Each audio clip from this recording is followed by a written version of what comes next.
Hi all, welcome to this introductory series of Sked Analyser. As I've mentioned before on the previous demos, this is actually done on the beta version of Sked Analyser, but I would imagine it's going to be very similar to what's going to be up on the Apple Store in the first version. Okay, this session here we're going to show the race screen. We've already gone through vessels and routes, so let's go ahead and kick off Sked Analyser. It's still sitting on the route screen from the last route that we created, so let's go to races. You can see there's an Adelaide to Lincoln race for 2012, the entered vessels and the skeds. I think the best way to go about it is actually create a new race. So let's go ahead and do that. This one's slightly different to the other two. Yeah, the way that you actually create the race. Okay, so once again you can either touch the race button in the top left hand corner or swipe it out. This one's slightly different. It's actually grouped by the race type. So there's a notion of race and race meet. So a race is as a type of race, so Adelaide to Lincoln or Brisbane to Keppel, and then the meet or race meet or event is the actual, well, I generally name it the year, but you can name it whatever you like. Okay, so there you go, that's a bit of a rundown of how it sort of hangs together. Okay, so you can see the same sort of idea again. You can go through and select these and it'll show them in the right hand side panel. Tanqueray wasn't in there, but still. There you go, there's 2012 Sydney Hobart. Okay, so let's go ahead and create a new race. So I'm going to create a new race type as well. So you can see, once again, very similar to the other screens, pluses and negatives. So you can go through and either add a race meet to a specific race type or get rid of one. Or at the bottom there you can add a new race. So we're actually going to go ahead and add a new race. This one's slightly different. You don't actually type in the text for the name of the race here. You actually touch the plus button and it'll move you on to another screen and leave the rotator, the rotating drum on create race, and I'm just going to create a new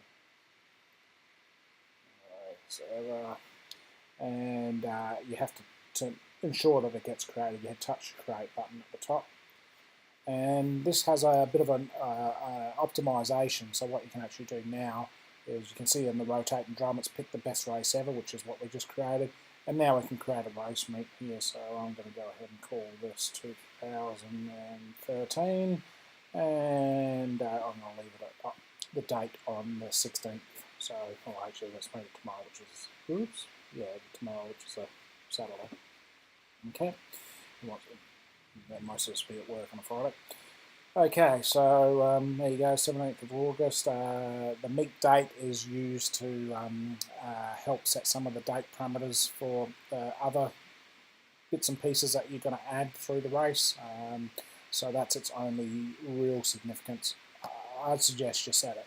If you don't set it, you're not going to break too much. You're just going to have to scroll the wheels a little bit more in some places. But yeah, like I said, I suggest you set it. So hit the create button and that'll go ahead and create it. So hopefully there somewhere, the best race ever. There you go. You can see we've now got the 2013. So I'm happy with that. I'm going to leave that as done.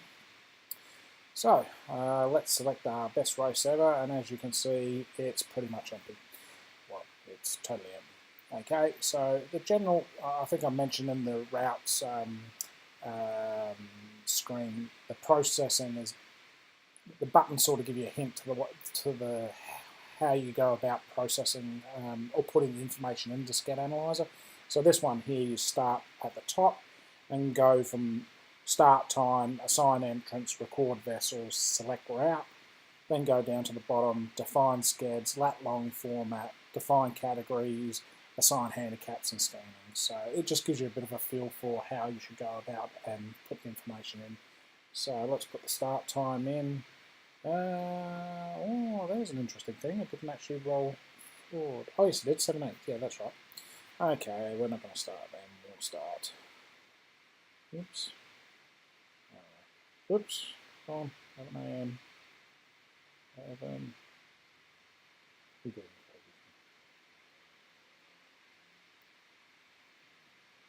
Okay. 11 a.m. tomorrow. Okay, done. So it's a start time. Assign some entrants. We've got lots of vessels here. Once again, because the list is quite big, you can actually go searching for them. I don't know. Actually, it's big. Oh, no, I've got rid of that. No. Okay. Take that list. I'm just going to randomly pick a few. If you want to take one out, you just tap it again and it takes it out and put it back in. Okay, so we've got ourselves some entrance. Recording vessels, so that's the vessel that's actually taken the sked, and that's where all the distances and bearings will be relative to. So this is essentially you, the boat that's taken it. So I'm just going to say it's Tango. Okay, select route, so we go through and let's use our test route. Okay, we've done that. Define skeds, okay, when you open up there's actually nothing in there, so you can touch the plus button to go ahead. You can see it's actually defaulted to, interestingly it didn't default to the start of the race, but that's okay, it's gone to the right day. I'll fix it so it actually goes to the start race time. So let's say the first sked is at 6, or usually just after the o'clock, aren't they? So 6:05 p.m. I'm going to say it's VHF, it's channel 81. SI reference is just there for your info. I'm actually not sure that's implemented in the beta version, but I'm going to leave it out just in case it's not. Okay. Now, generate sked. For what this does is so that you don't have to type in the same sked for the recurring days. So let's assume that we expect to be at sea no more than 3 days, so we can put 3 days in. And when we tap the create button, what it'll do is it'll create one for the 17th, 18th, and 19th. Let's hope that put in there. There we go. So you can see it's created a sked for 18:05. Oh, 52. Oh, it's even got the seconds. That's pretty. It doesn't matter. Okay. Let's go and add another one. So let's add one for 6 o'clock in the morning. Okay, so that'll actually be on the 18th. So we'll go for 6. 5 a.m. VHF again. 1. Sked for 3 days. Oh, there you go. So that's actually created all the skeds. You can see they've been added in the background here as well. That long format.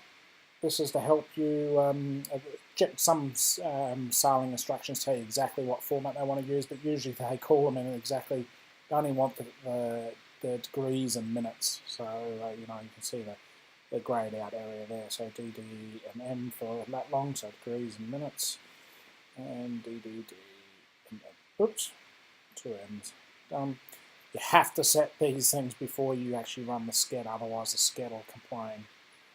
It doesn't know when to move between the fields without actually knowing that.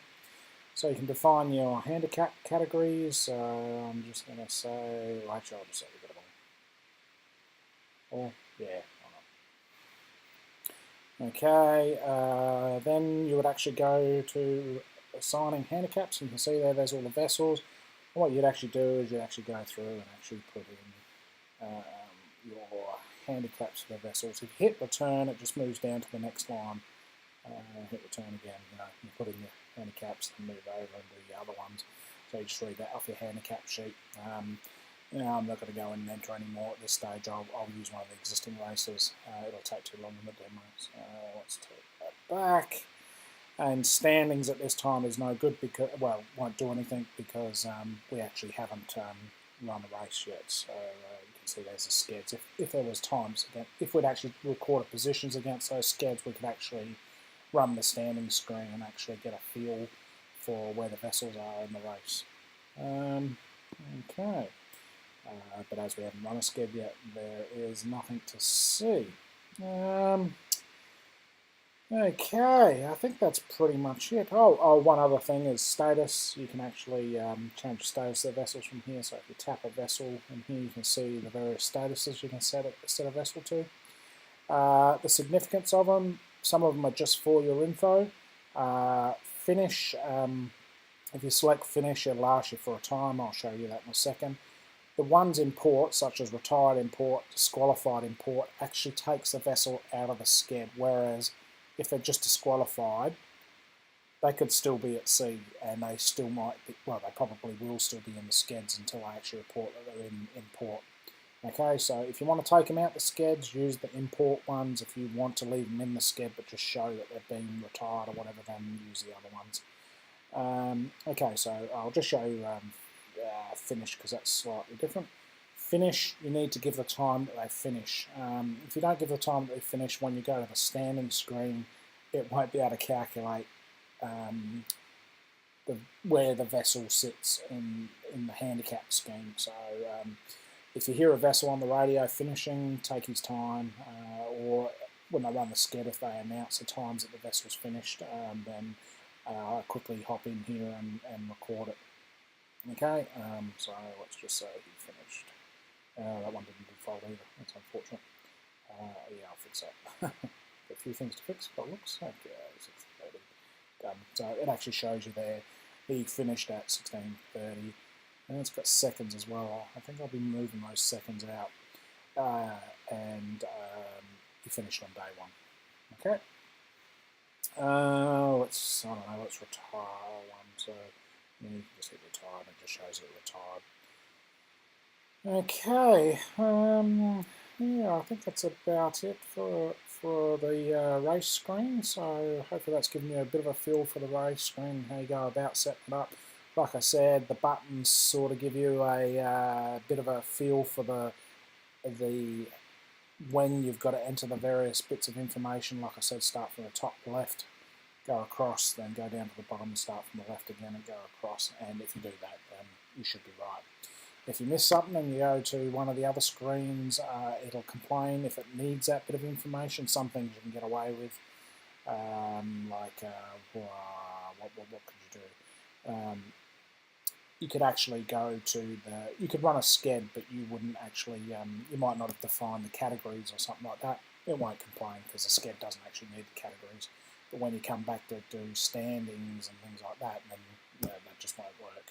Without actually having to define the handicap categories. Okay, there you go. Thank you very much for watching this video on the race screen. The next one we'll actually go through and run a sked. Thank you very much for your time, and I hope it's been useful for you. Okay, bye. Thank you.